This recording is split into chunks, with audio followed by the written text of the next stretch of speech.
Welcome to First Date, a panel talk show on the Reader Seeks Romance channel that celebrates debut romance authors with recent and upcoming releases. I am your matchmaking host, Liz Donatelli. It is a thrill for me to introduce 3 new romance authors who will set your hearts aflutter with their February and March 2023 debut romances. Jenna Doyle, author of Motorcycle Club romance Crimson Chaos, released on February 28th. Kristina Forrest, author of romantic comedy The Neighbor Favor, released on February 28th. Sarah Hawley, author of paranormal romance A Witch's Guide to Fake Dating a Demon, releasing on March 7th. Welcome and congratulations, authors. Hi, thank you for having us. Let's begin with an icebreaker, as all first dates do. Tell me something about yourself that others would be surprised to learn. People would be surprised to learn that I have been writing since I was in middle school. My first book was actually a retelling of Cinderella using pigs as characters. It's called Cinderham Gets Revenge. Oh my God. Okay. First of all, I adore and love pigs. I have pig stuff all over my house, so I'm excited by that. Yes. I would not have, I might have guessed that you started writing early because a lot of, authors did start, but I would not have guessed it was a Cinderella retelling with pigs. Yes. One of my English teachers gave us just a blank book and we could make whatever we wanted. And Babe had just come out at the time, which was my favorite movie. So there you go. Can I ask where the revenge comes in the story? So at the end of the book, she ends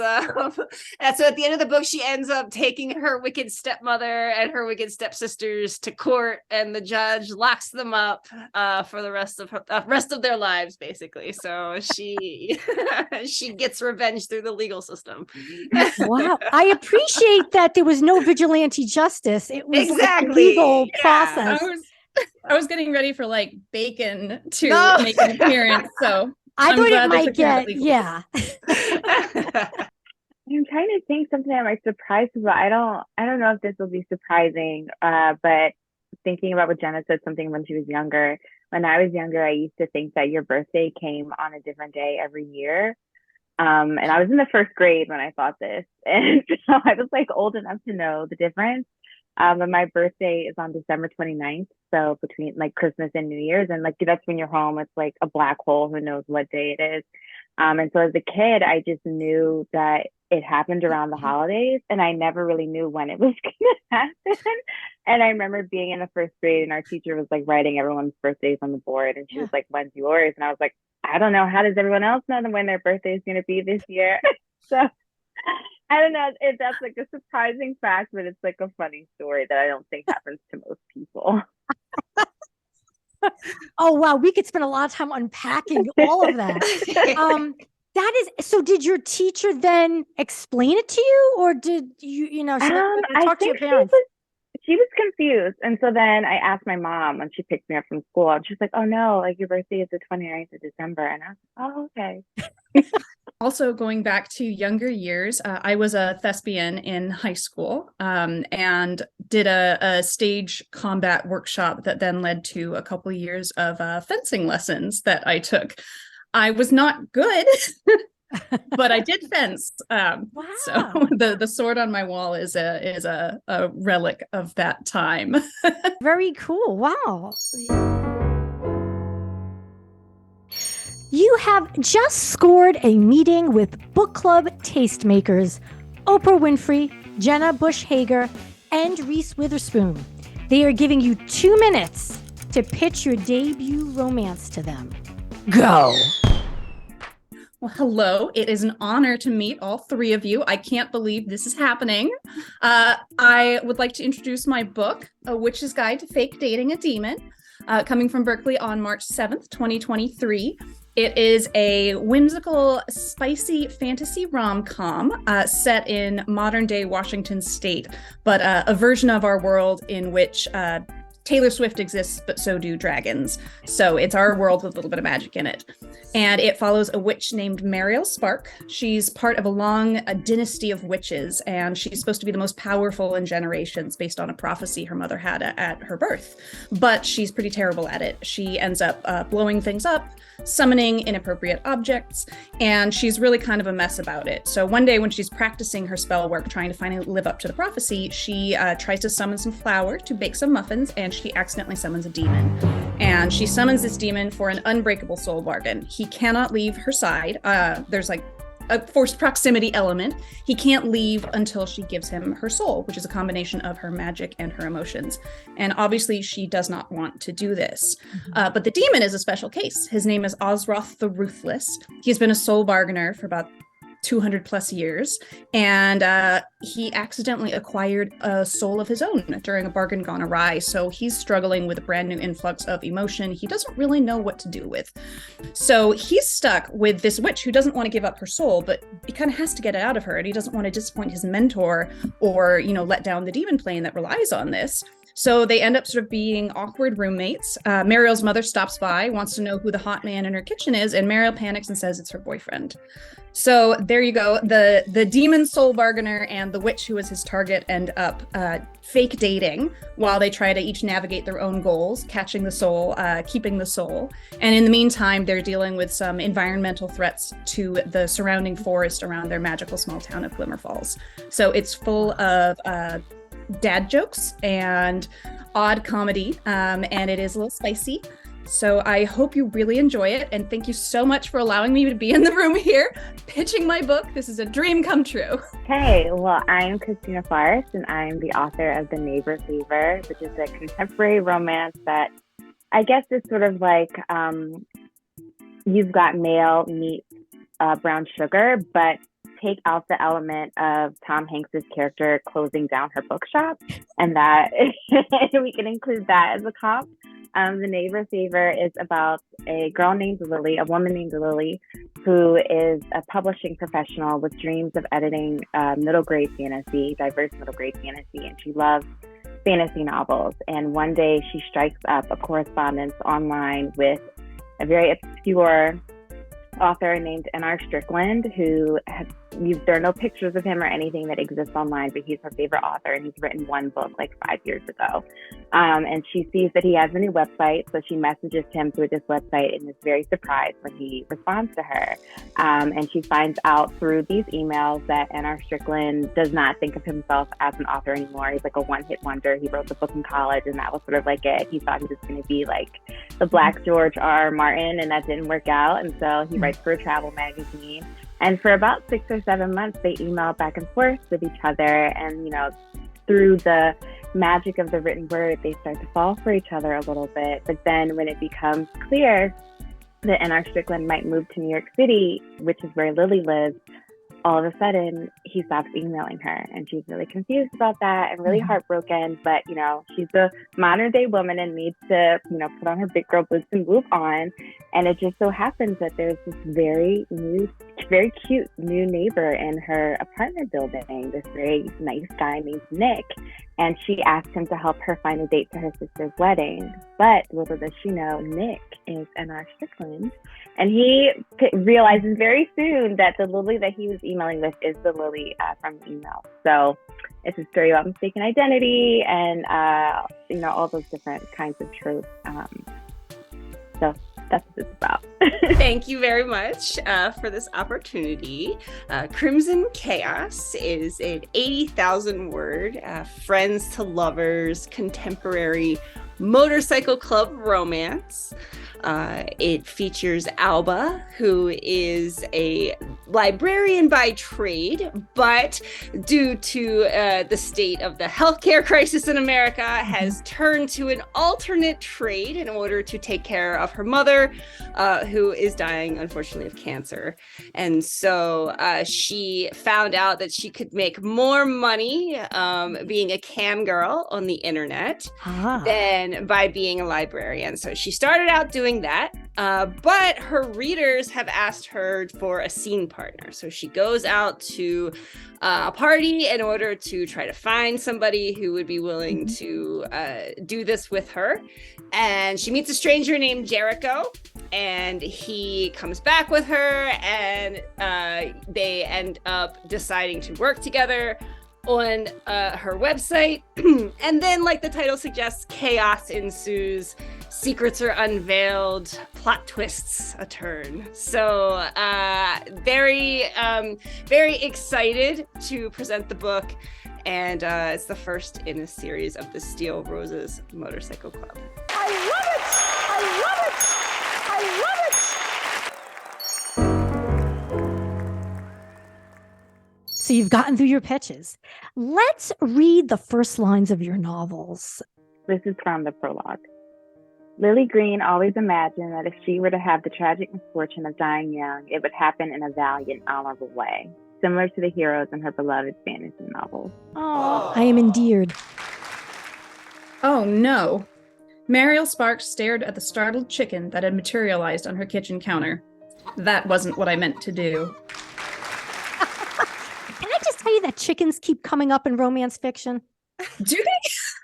Yes, the last few authors I've talked to, they have had chickens in their novels. Most young girls dream of being a doctor when they grow up, or a teacher, something reasonable. Definitely not a cam girl. I am intrigued. I'm going to go with Jenna. If you could please share the tropes that you use to tell the love story between your protagonists. It's friends to lovers. It's let's keep this professional. Definitely don't kiss the girl. There is a little bit of touch her and I'll hurt you vibes, right? If there's something unique about it, something that you don't see in other books, it's Motorcycle Club versus Mafia. Where the mafia, the mob is actually the bad guys in the book. Well, depending on whose viewpoint you look at it from. Okay. But, okay. A lot of times it's either mafia or motorcycle club. You don't usually see the two of them together. Yeah. But in my case, they're in a territory war. So.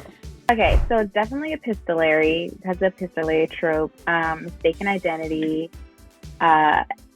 strangers to friends to lovers, forced proximity, book lovers. I don't know if that's really a trope. I think, a lot of books about people who are bookish or like involved in the books world or are authors. Are you into fantasy? Being Nick is the black George R.R. Martin, or so he, aspires to be.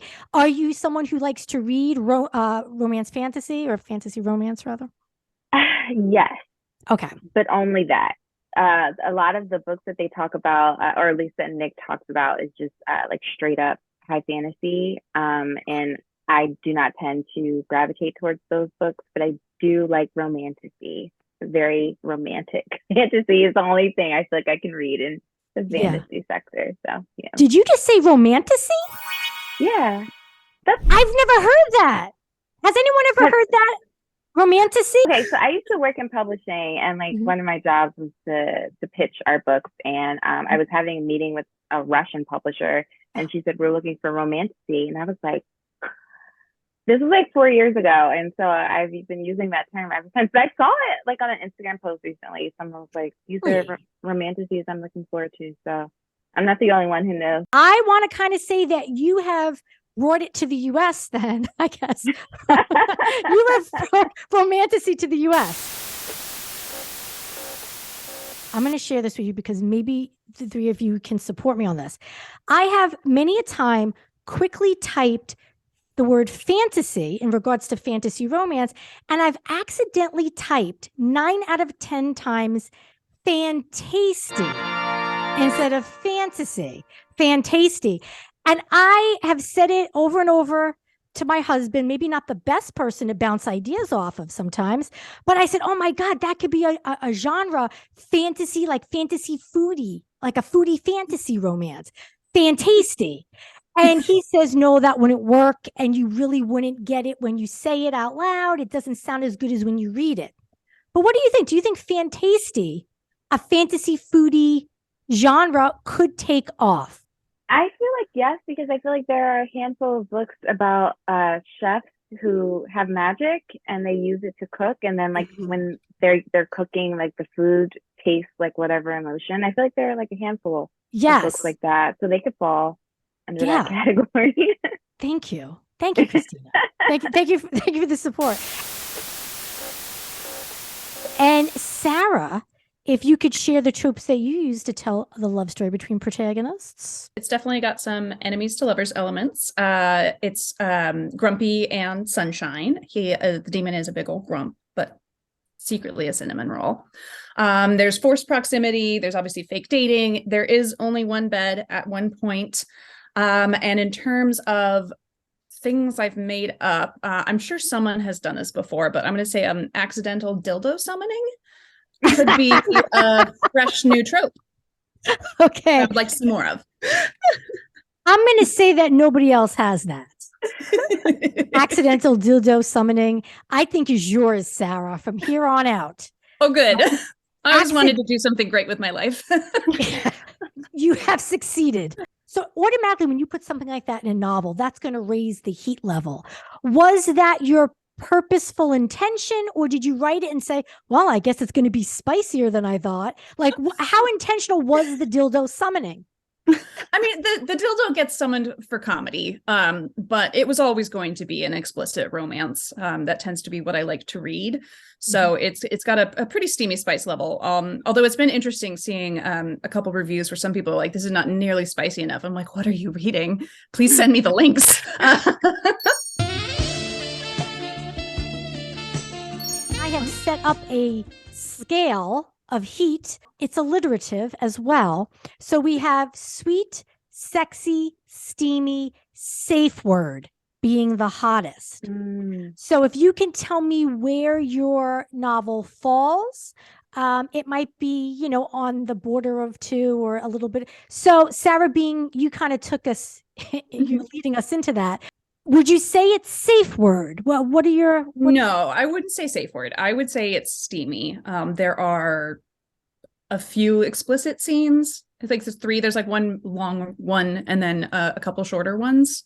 But again, it's all very subjective. For me, I think it's steamy. But no, I wouldn't say we're at the level of safe words yet. Okay. Jenna, what is the heat level? I'm thinking, okay.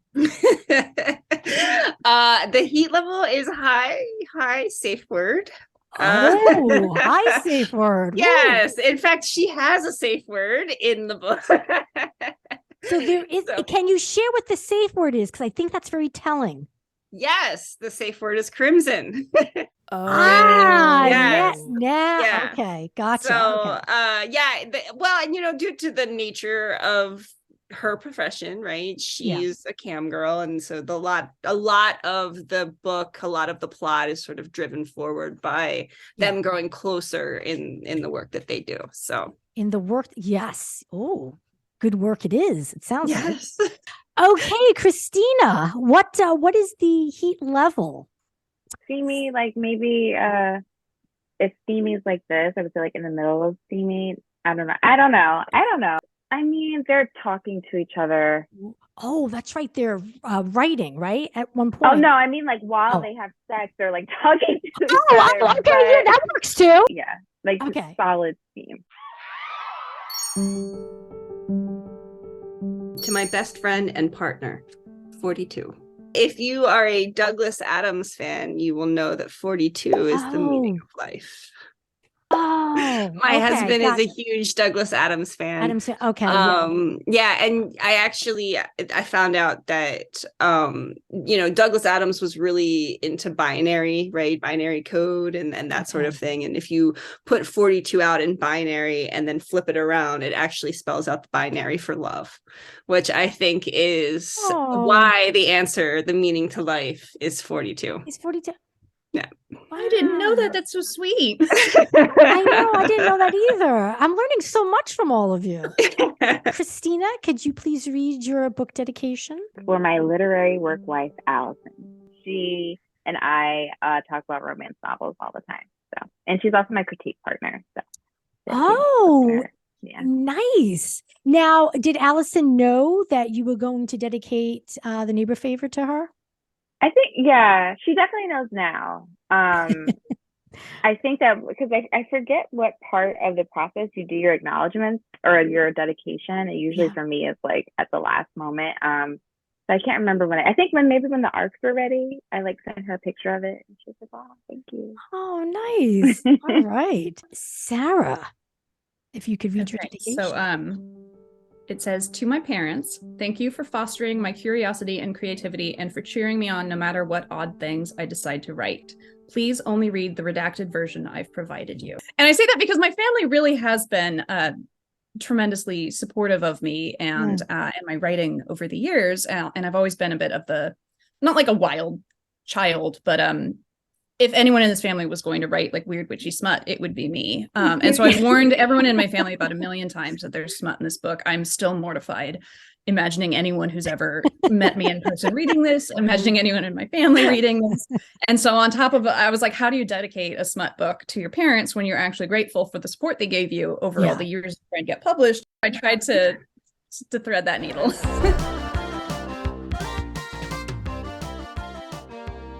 So I'm going to make a statement. It's a fill in the blank. The goal is for each of us to, match and select the same word that fills in the blank. If you match with me, you get double points. If you just match with each other, you get 1 point each. I will keep track of the points. Penelope read a romantic comedy with the only one bed trope. In her Goodreads review, Penelope wrote 3 stars. It would have been funnier if there had been only one blank instead of one bed.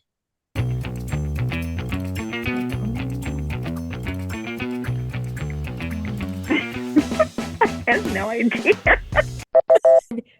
We matched. I said only one sleeping bag. Yeah. Hammock. And what is that one? Kristina, I can't. It says love interest. I put orgasm the first time, but that was like, actually, no, that would not be funny. That would be bad. No. But only one love. I think I see where you were going with it, Kristina. I think like instead of like a love triangle. I said, right. Jenna gets 2 points because she matched with me. And Kristina and Sarah did not match with each other or with me. So, but there's still 4 more chances, okay? Lauren's Paranormal Romance Book Club read a steamy novel featuring an alien with 2 blank and a long purple blank. I don't know why I did 2 blanks for this one, but this is what I did, apparently.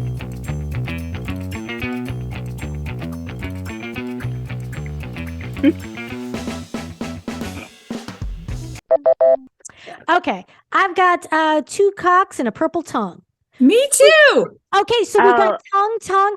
Okay, so you got the 2 penises. So you match with me with that. The tail, good one. Now you match. Who else had a tail? Oh, I have 2 tails. 2 dicks. Also, wait, we match perfectly, Sarah.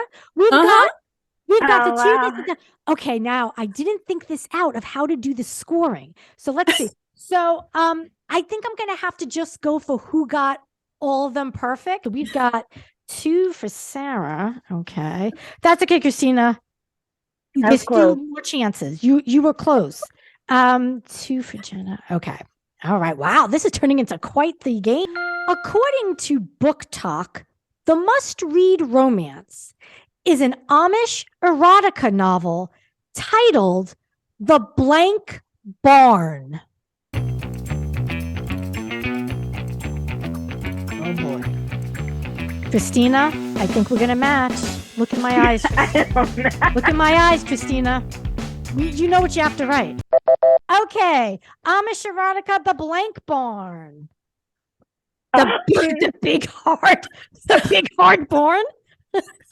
I put the churning barn. Sarah, you said milking. The milking. Now, I feel like that's an ode to those monster milking. Morning Glory Milking Yes. Farm. That's exact. I And love that. Yes. Sex It's a barn. good book. It was It's a good. good book. So It I've got me. heard. Okay, so the churning. Am I to think that this is naked churning? Like you're churning in the Yeah. like it's like churning. Churning butter I was together. thinking about butter churning too. Actually, that was a I get good. it. I like that. The churning barn. I could see that as like just like naked and it's like churning butter. Yeah. My other guess was the bedroom barn, but I was like, because like the alliteration, but I felt like churning. Okay. Was Nobody was better. thinking sex or the barn at any point. No. Rosie exclusively reads historical romances with weapon-wielding alpha pirate protagonists. So she was reluctant to read a romance her friend recommended featuring a cinnamon roll pirate who enjoys blank. And I can read. Is your answer just gonna be sex again? Who said that? I wasn't looking. Who said that? Sarah, was that you? Yeah. No, I'm not going to say sex again. I put knitting. Knitting. Pegging.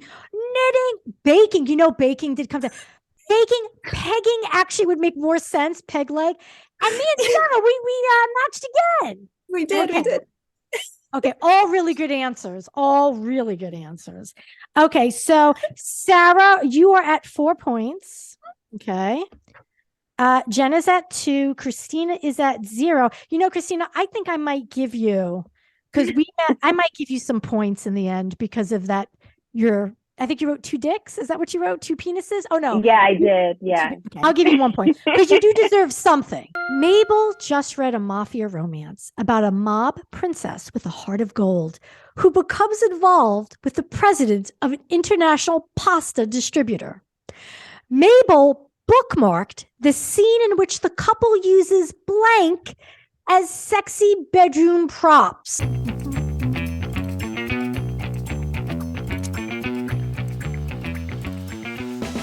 Okay. Oh, that's a good one. Rolling Hell yeah. pins. Oh my God, I put down pasta sauce.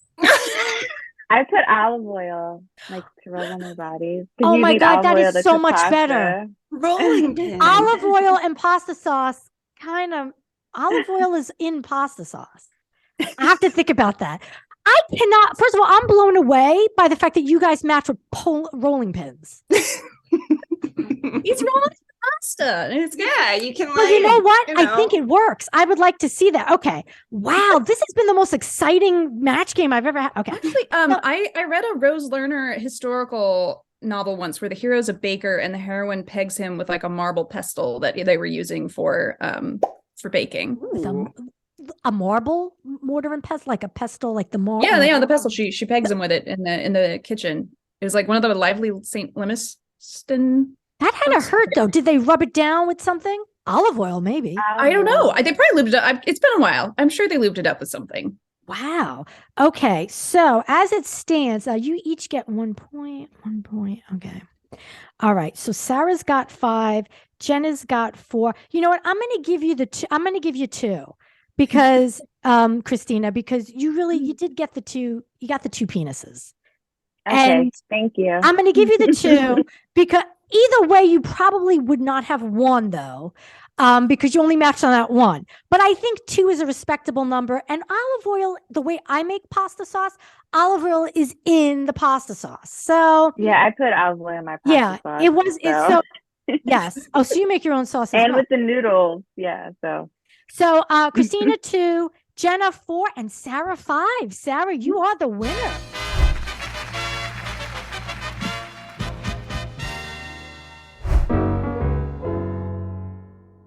Kristina, where can we find you? My website, which is KristinaForrest.com. There's also a link to sign up for my newsletter. I'm on Instagram at KristinaForrest _. Twitter at Kristina Forrest, but I'm not super active on Twitter anymore, or at least not lately. And on TikTok at Kristina Forrest 1. My author website is a good place to start. It's sarahhawleyauthor.com. That's Sarah with an H, and then Hawley is HAWLEY.